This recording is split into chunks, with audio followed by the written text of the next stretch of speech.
আসসালামু আলাইকুম। জনপদের খবরে আমন্ত্রণ জানাচ্ছে হৃদয়।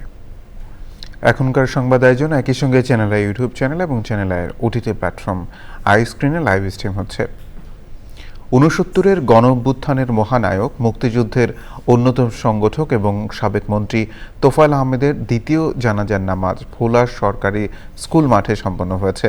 কোরালিয়া গ্রামে তৃতীয় জানাজার নামাজ শেষে সেখানেই পারিবারিক কবরস্থানে তাকে দাফন করা হবে।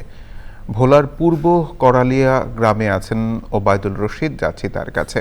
ওবায়দুল, তোফায়েল আহমেদের জানাজার নামাজ ও দাফনের বিষয়ে সবশেষ কি তথ্য আছে? ধন্যবাদ। ভোলাতে তোফায়েল আহমেদের যে গ্রামের বাড়ি রয়েছে, সেই গ্রামের বাড়িতে তার ভোলায় তৃতীয় নামাজের জানাজা অনুষ্ঠিত হয় এবং নামাজের জানাজা অনুষ্ঠিত হওয়ার পর তাদের যে পারিবারিক কবরস্থান রয়েছে, যে কবরস্থানে আসলে তার বাবা মা স্ত্রীর কবর রয়েছে, সেখানেই তার পাশেই তার দাফন সম্পন্ন হয়েছে কিছুক্ষণ আগে।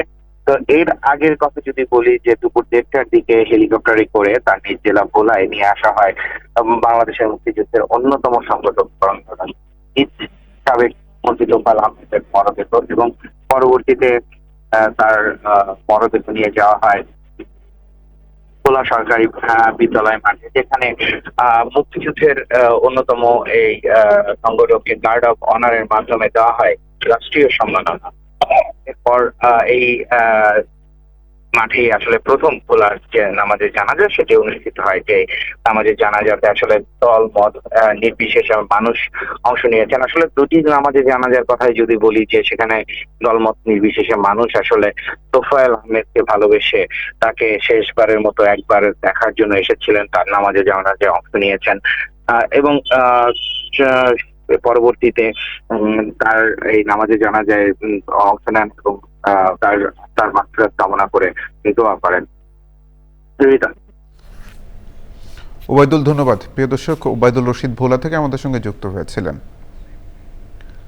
কয়েকদিন আগে সন্দ্বীপে আর্জেন্টিনা সমর্থকরা বিশাল র্যালি করে উৎসব করেছিল।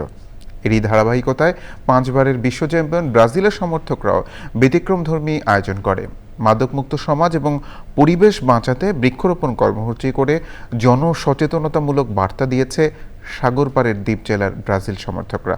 সন্দ্বীপ থেকে জাহিদ হাসান শাকিলের পাঠানো তথ্য, ভিডিওচিত্রে জানাচ্ছেন আদিল আহমেদ শান। সাগর বেষ্টিত দ্বীপ উপজেলা সন্দ্বীপেও হাওয়া লেগেছে 2026 বিশ্বকাপের। আর্জেন্টিনা সমর্থকদের পর ব্রাজিল ফ্যানরাও নিজেদের সমর্থন জানাতে ব্যতিক্রমী আয়োজন করে। প্রিয় দলের প্রতি ভালোবাসা এবং সামাজিক দায়বদ্ধতা থেকে রোদ বৃষ্টি উপেক্ষা করে মাদক বিরোধী র্যালি এবং বৃক্ষরোপণ কর্মসূচি পালন করেছে। আমরা শুধু ব্রাজিল সাপোর্ট করি, বিষয়টা এরকম না। আমরা আমাদের এই সমর্থকদের থেকে একটা বার্তা দিতে চাচ্ছি, সেটা হচ্ছে সবাই যেন মাদক ছেড়ে খেলাধুলায় মনোযোগী হয়। দ্বীপের জনপদ রক্ষা এবং শান্তি শৃঙ্খলা বজায় রাখতে জনসচেতনতামূলক সভা করে নানা উদ্যোগের কথা জানিয়েছে ব্রাজিল সমর্থকরা। শুধুমাত্র যে খেলার উদ্দেশ্যে তা না, এটা একটা ভ্রাতৃত্বের বন্ধন।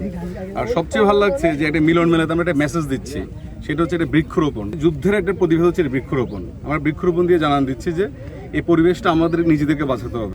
বিশ্বকাপের উন্মাদনায় এমন ইতিবাচক আয়োজন অনুপ্রেরণা ও শিক্ষামূলক মনে করেন অংশগ্রহণকারীরা।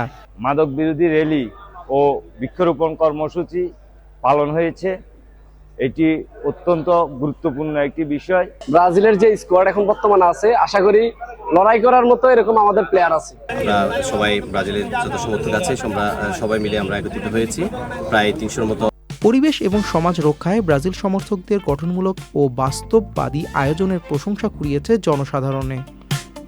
আদিল আহমেদ শান, ডেস্ক রিপোর্ট, চ্যানেল আই। জনপদের খবর আজকের মতো এই পর্যন্তই। একটু পর কৃষি সংবাদ দেখার আমন্ত্রণ জানিয়ে শেষ করছি। ধন্যবাদ সবাইকে।